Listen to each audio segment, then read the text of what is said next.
present here. ലഹരി വസ്തുക്കളുടെ ഉപയോഗം ഒരു സൈക്കോ സോഷ്യൽ മെഡിക്കൽ പ്രോബ്ലമായി മാറിക്കൊണ്ടിരിക്കുകയാണ്.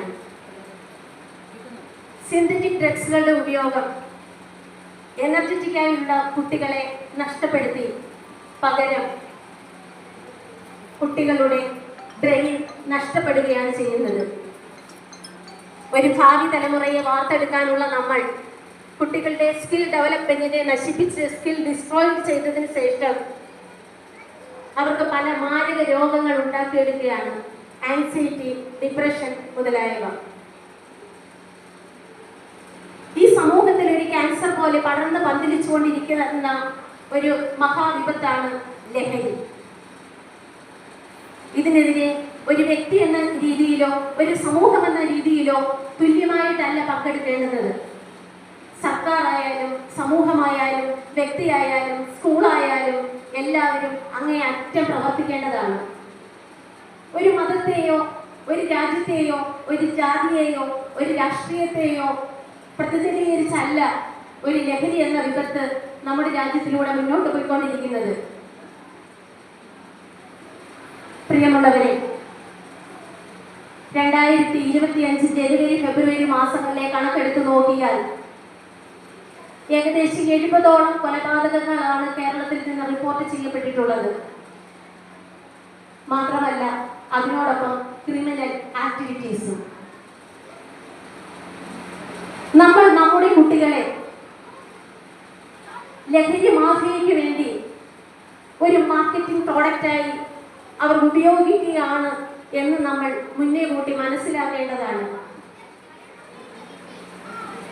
നമ്മൾ നമ്മുടെ കുട്ടികളെ എത്ര ഫോക്കസ്ഡായി വളർത്തിയാലും ശരി തന്നെ അവർ പുറത്തേക്ക് പോകുമ്പോൾ ചെറിയ ചെറിയ ലഹരി വസ്തുക്കളുടെ ഉപയോഗം നമ്മൾ മനസ്സിലാക്കണം, നമ്മൾ കണ്ടെത്തണം. നമ്മൾ കണ്ടെത്തി അവരെ അനുനയിപ്പിച്ച്, അത്തരം കുട്ടികളെ അനുനയിപ്പിച്ച് തിരിച്ചു കൊണ്ടുവന്ന് റിഹാബിലിറ്റേഷൻ സൗകര്യം ഒരുക്കി സ്നേഹത്തോടുകൂടി കുട്ടികളോട് പെരുമാറി അത്തരം കുട്ടികളെ പൂർവ്വസ്ഥിതിയിലേക്ക് കൊണ്ടുവന്ന് മാറ്റിയെടുക്കുന്നതിനുള്ള ഒരു മനോവികാസം നമ്മൾ മാതാപിതാക്കൾക്ക് ഉണ്ടായിരിക്കേണ്ടതാണ്. മയക്കുമരുന്നിന് അടിമയായി എന്റെ കുടുംബപ്പേര് നശിപ്പിച്ചു എന്ന കുറ്റപ്പെടുത്തലിന് പകരമായി മക്കളെ അടുത്ത് വിളിച്ച് അവരോട് സ്നേഹപൂർവം സംസാരിച്ച്, കഴിയുമെങ്കിൽ ഇന്ന് തന്നെ ഇപ്പോൾ തന്നെ അവരെ അടുത്ത് വിളിച്ച് അവരുടെ ആശ, നിരാശ, പ്രത്യാശ, അവരുടെ ഭാവി, ഇതിനെപ്പറ്റിയെല്ലാം നമ്മൾ ചോദിച്ച് മനസ്സിലാക്കി ചെറിയ ചെറിയ തെറ്റുകൾക്ക് മാപ്പ് കൊടുക്കുന്ന ഒരു കോടതി പോലെ ആവേണ്ടതാണ് നമ്മൾ എത്ര തിരക്കുള്ളവരാണെങ്കിലും നമ്മുടെ കുട്ടികളെ കേൾക്കുന്നതിനുള്ള ഒരു മനസ്സ് നമ്മൾക്കുണ്ടായിരിക്കണം. നമുക്ക് എത്ര വലിയ പ്രോബ്ലം ഉണ്ടായാലും കുട്ടികളുടെ കൊച്ചു കൊച്ചു പ്രോബ്ലങ്ങൾ നമ്മളെക്കാൾ വലിയ പ്രോബ്ലങ്ങളാണ് അവർക്ക്. ആ പ്രോബ്ലം നമ്മൾ കേൾക്കണം.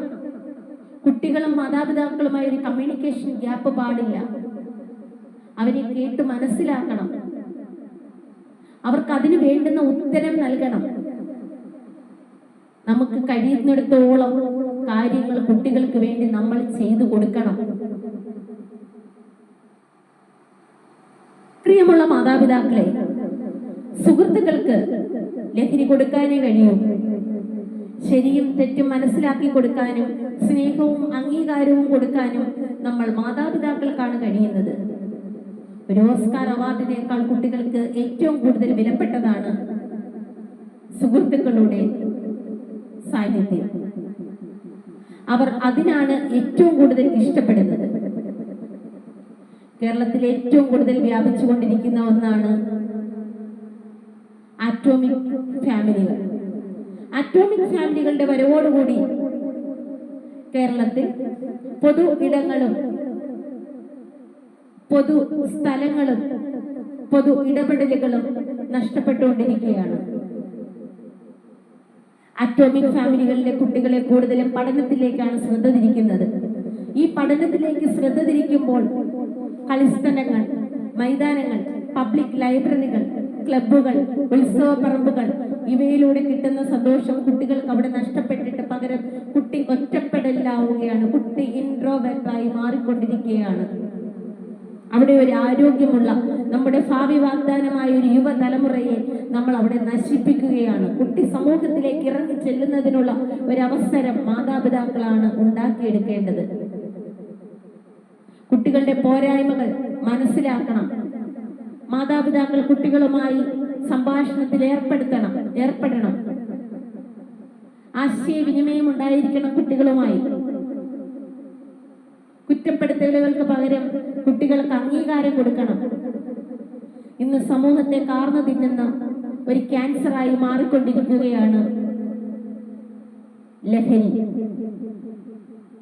ഇതിനുള്ള പ്രതിരോധ മാർഗങ്ങൾ കുടുംബത്തിന്റെ അവസരോചിതമായ ഇടപെടലുകൾ, മാതാപിതാക്കളുടെ അവസരോചിതമായ സംസാരങ്ങൾ, മാതാപിതാക്കളുടെ സ്നേഹം, അംഗീകാരം, വിദ്യാഭ്യാസ സ്ഥാപനങ്ങൾക്കുള്ള പങ്ക്, സർക്കാരിന്റെ ഇടപെടൽ, സമൂഹത്തിന്റെ ഇടപെടൽ